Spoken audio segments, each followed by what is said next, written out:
चंद दिन के बुढ़ापे में तौबा करके नमाजी क्या बने।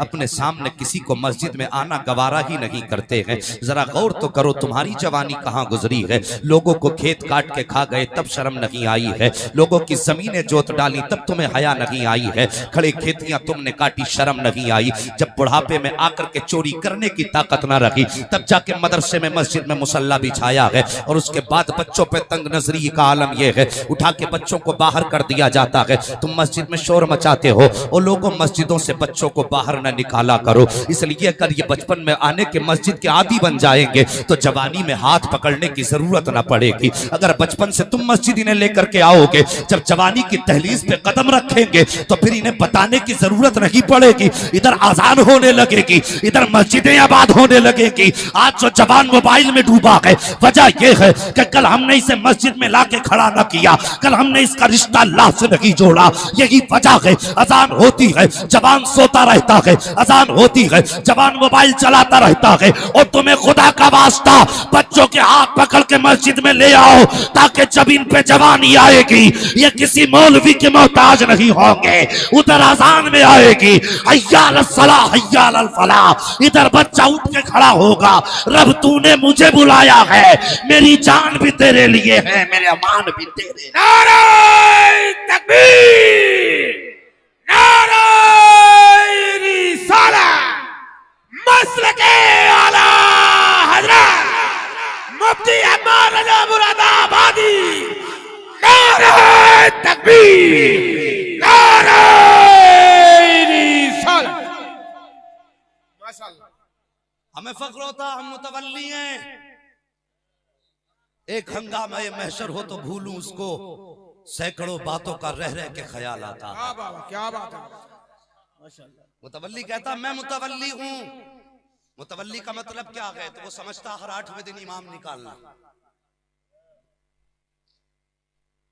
जिसे चाहूंगा रखूंगा, जिसे चाहूंगा निकाल दूंगा। मुतवल्ली का मतलब होता है मस्जिद का खादिम। मुतवल्ली है तो इमाम से आके कहता सफे नहीं बिछाई, लोटा इधर रखा है, किसी ने झाड़ू नहीं लगाई। सुन, इमाम तेरा नौकर नहीं, इमाम मदीने वाले का नौकर है। तू है मुतवल्ली, ये जिम्मेदारी तेरी, ये झाड़ू लगी कि नहीं लगी तू लगा कर। हमारा मुआशरा सबसे ज्यादा इन्हीं बातों में बर्बाद है। खुदारा उलमा की कदर किया करो। तुम्हें पता नहीं इमाम की शान क्या है? क्या कहोगे उसके बारे में जो 5 मर्तबा हाथ बांध के खड़ा होता है और जितने पीछे हैं सबको लेके अल्लाह की बारगाह में पहुंच जाता है। इनकी कदर किया करो। और याद रखना, मैं गारंटी से कह रहा हूं, लिख के रख लो, पत्थर पे रख के दबा देना उसको, पत्थर रख के दबा दो उस पर्चे को। जो मैं अब कहने जा रहा हूं, जो उलमा के अइम्मा के मुखालिफ होते हैं उनकी मौतें अच्छी नहीं होती हैं। सुभान अल्लाह। अगर ऐसा कोई आपकी नजर में हो उसका नाम लिखो और मेरी बात लिखो, पत्थर के नीचे रख दो। जब वो मरे तो देख लेना ये मुस्तफा का दीवाना क्या क्या के गया था। अगर मौतें अच्छी करना चाहते हो, आका के वारिसों से प्यार करो, मुस्तफा के नाइबीन से प्यार करो, जो मस्जिद के अइम्मा है उनकी कदर किया करो। यकीन जानो, कदर ये सोच के ना करो कि यार इसके 8 हाथ पैर हैं, इसकी 4 आंखें हैं, ये सोच के कदर किया करो ये मेरे मदीने वाले मुस्तफा का वारिस है। जिस दिन ये नियत हो जाएगी, अल्लाह की कसम तुम्हें किसी तावीज और डोरे की जरूरत नहीं पड़ेगी। अल्लाह की रहमतें खुद ब खुद उतरना शुरू हो जाएंगी। उनकी निस्बतों की कदर किया करो। कसम से नबी तो वो है जिसकी निस्बत अगर पत्थर को हासिल हो जाए तो फिर अफजलुल खल्क बादल अंबिया अबू बकर सिद्दीक भी चूमता है, फारूक आजम भी चूमते हैं, उस्मान गनी भी चूमते हैं। इसलिए कि मेरे नबी ने एक बार होठ क्या लगा दिया। अगर पत्थर से निस्बत हो जाए तो पत्थर शान वाला हो जाए, और अगर अशरफुल मखलूक से निस्बत हो जाए फिर वो कितनी शान वाली हो। कभी सोच भी लिया करो।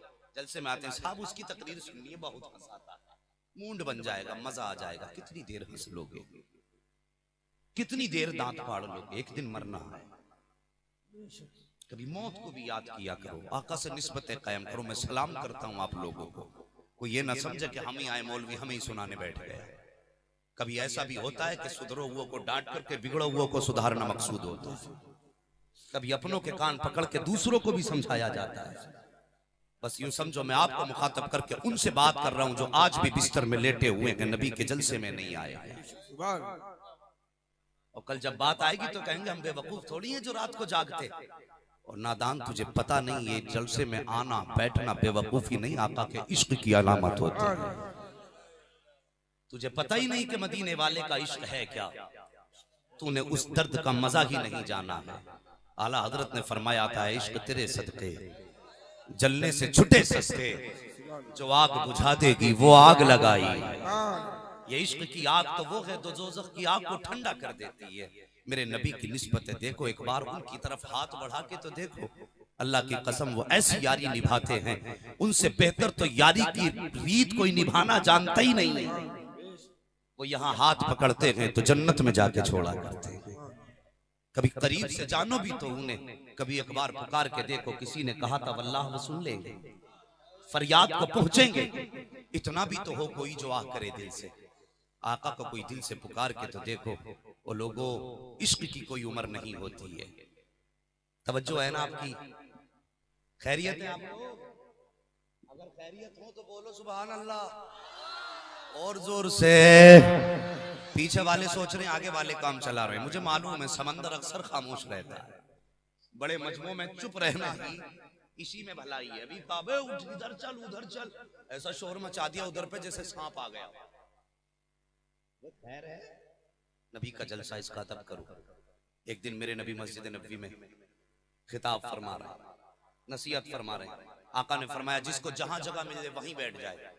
जब आका ने यह हुक्म फरमाया, एक सहाबी मस्जिद की गली में थे, रास्ते में थे। आका ने फरमाया जो जहां हो वहीं बैठ जाए। वो रास्ते ही में बैठ गए। आका जब बाहर निकले उस सहाबी को वहां बैठे हुए देखा, मेरे नबी को देखा, उठ के खड़े हो गए। आका ने फरमाया यहाँ कैसे? कहा आका जब आपने हुक्म दिया था ना जो जहां है वहीं बैठ जाए। आका मैं यहीं बैठ गया। मेरे नबी ने उठा के सीने से लगाया, फरमाया जिसे जन्नती का चेहरा देखना हो वो मेरे इस दीवाने का चेहरा देख ले। क्या बात है, सुभान अल्लाह सुभान अल्लाह। अल्लाह अकबर। आज डांटते रहते बैठो नबी का जलसा है, नबी का जलसा है, ऐसे समझाते। आओ मैं तुम्हें बताऊं, मेरे नबी की मोहब्बत है कितना कामयाब कर देती है। आका से वफा करो, आका से प्यार करो। हमने तो कुछ भी नहीं किया है आका के इश्क में, हमने कभी सर नहीं कटाया। काश अगर 18 साल का बेटा दिया होता तब आका के इश्क की कीमत मालूम होती। हमने भी अगर 6 माह का असगर दिया होता तब मुस्तफ़ा के दीन की हमें कदर मालूम होती। हमने 7 साल की बेटी के होठों पर अगर प्यास की वजह से सूखे हुए पपड़ी देखी होती तब हमें पता चलता इस इश्क की कीमत कैसे चुकाई जाती है। कभी नेज़े पे कुरान हमने अपने खानदान को पढ़ते देखा होता तब हमें पता चलता इस इश्क की कीमत कैसे चुकाई जाती है। हम तो एक मुसलमान के घर में पैदा हुए, मौलवी ने आके कान में अजान पढ़ दी और कहा मुबारक हो मदीने वाले की उम्मत में पैदा हो गया है। इतनी खुशखबरी मिल गई। ओ लोगों, खुदा का शुक्र अदा करो, तुझे मुझे मदीने वाले की उम्मत में पैदा किया है। अल्लाह अकबर। इश्क की कीमत है कोई उनसे पूछो कैसे चुकाई गई है।